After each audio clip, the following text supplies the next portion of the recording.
Researchers have found a way to grow an adult-size ear on a rat, and they did so using cells from cows and from sheep, using cow and sheep tissue. And it's really fascinating because researchers were able to do this for a little baby-size ear back in 1997, but they were able to fine-tune their research so they would be able to do this for an adult-size ear. And obviously they're doing this for people who are born with without an ear or some sort of a deformity, or for people who have had serious accidents or have boxed with Mike Tyson. Yeah, or just mice who can't hear, which is a major problem in the mouse community. Thank you. Sports expert Anna Kasparian. Anyway, I want to tell you guys how they did it. To grow the ear, researchers created a titanium wireframe modeled after the human ear. They filled the wireframe with collagen taken from cows. In the future, human replacement ears may use collagen taken from the patient. Thomas Cervantes, one of the researchers and a surgeon at the Massachusetts General Hospital, this is where they're doing the majority of the research, by the way,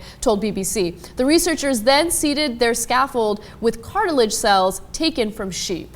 It's kind of amazing. It may just be that these are necessary things. We're going to be eating fake things, and we're going to have artificial parts of our bodies, and it's just going to be the progression or regression, I guess, of humanity. Well, I actually think that this is such great news, because one thing that researchers are also working on is developing like artificial kidneys. And I have like a complete bias when it comes to that because my mom has kidney disease. She's waiting for a kidney donation. So this is a big deal for me.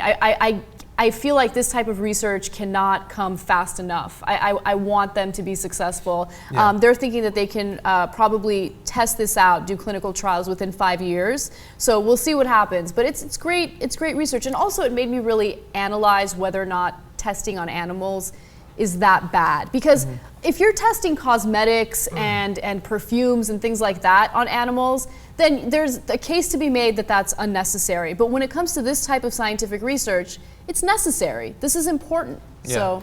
Yeah, and then not to mention also, you talked about people who are born with deformities or some sort of problem. What about like all the women in the Middle East that get acid thrown in their face and lose their nose and things like that? Maybe we can eventually grow new noses. Like this has a number of different applications, and so I think it's good that it's being worked on. Absolutely.